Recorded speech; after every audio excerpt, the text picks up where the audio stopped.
Novella Novelli, merci de nous recevoir dans vos bureaux de l'Université dei Studi Internazionali di Roma, où nous sommes actuellement. Vous êtes professeur de littérature de langue française et francophone. Quelle est la vocation de l'université dans laquelle vous enseignez depuis quelques années déjà? J'ai commencé à enseigner dans cette université à partir déjà de 1998.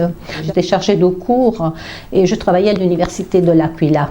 Heureusement, j'ai eu un poste ici en tant que titulaire en 2002. C'est une université privée.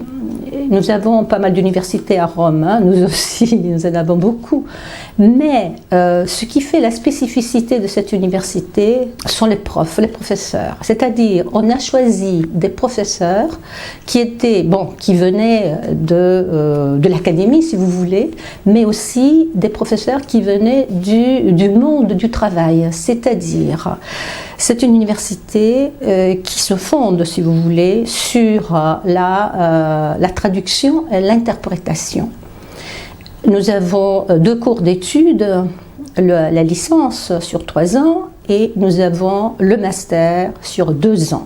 Quand on a commencé, il y avait, comme je vous disais, les professeurs étaient choisis selon ce critère-là. Ce n'était pas seulement des gens. Et c'était à l'époque où il y avait la réforme des universités. Alors, les universités, qu'est-ce qu'on faisait? Alors, on devait donner plus d'attention, on devait poser l'attention surtout sur la médiation culturelle à l'époque. Les autres universités, qu'est-ce qu'ils ont fait? Ils se sont reconvertis, si vous voulez. C'est-à-dire, à l'intérieur, je parle des universités d'État. Les gens qui étaient là disaient, bon, alors à partir de l'année prochaine, toi tu vas enseigner la médiation linguistique, tu vas enseigner médiation, etc. Alors c'était des gens, je sais pas, par exemple, des gens qui étaient en littérature, des gens qui n'étaient pas véritablement formés pour cela, en ce qui concerne la médiation. On va toujours avoir, voyez-vous, quelqu'un qui est de langue maternelle. Alors, donc là, nous avons, par exemple, 2 enseignements.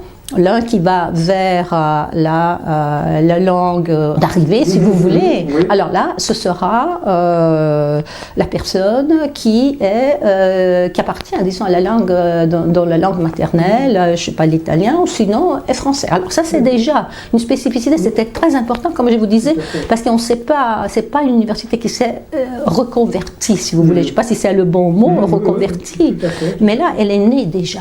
Comme ça. 3 ans, les cours de 3 ans, c'était surtout médiation. Là, c'était en médiation.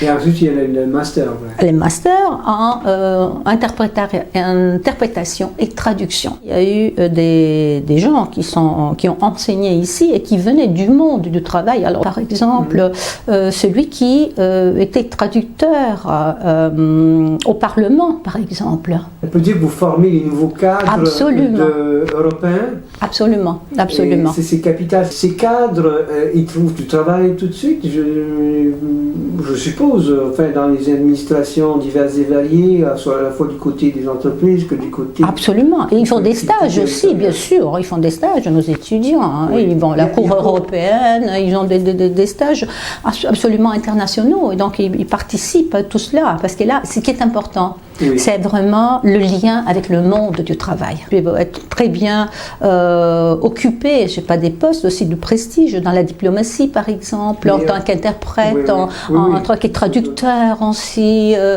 Enfin, ils ont pas mal... Ils trouvent du travail assez rapidement. Oui, très rapidement. Il y a combien d'écoles, d'universités qui forment à la traduction et l'interprétariat en Italie? Il y en a dans le nord, Trieste, alors c'est vraiment ça. Il y a Bologne aussi, Rome, et là maintenant l'université de Lecce, dans le sud. La plupart des jeunes, ils partent après avoir, je sais pas, une licence ou je sais pas, un master, etc. Ils s'en vont à l'étranger. Et là, c'est un phénomène qui est assez... C'est inquiétant.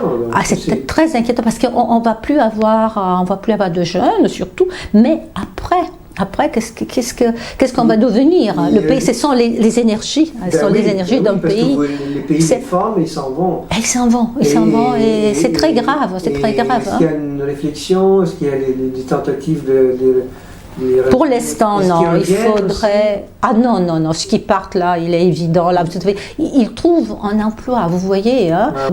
On essaye de trouver des solutions, mais il n'y en a pas pour l'instant. Nous formons ces jeunes-là, mais le résultat après, c'est que bon, l'Italie, il reste là.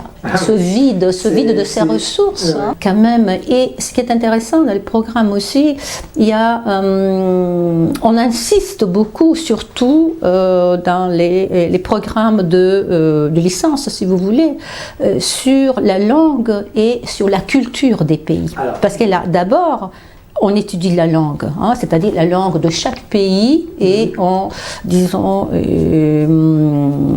qu'on consacre tout cela, ce sont 120 heures par, disons, dans le cours de l'année, etc. 120 sur 3 ans, ça fait 360, mais à part cela, ils ont à côté la culture.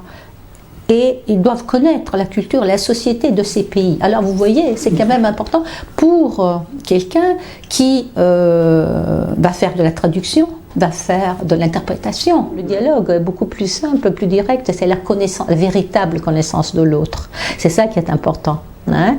Et c'est ça qui est en jeu. Hein? Quand on se connaît, on n'est plus porté, on n'est pas méfiant envers l'autre parce qu'on le connaît.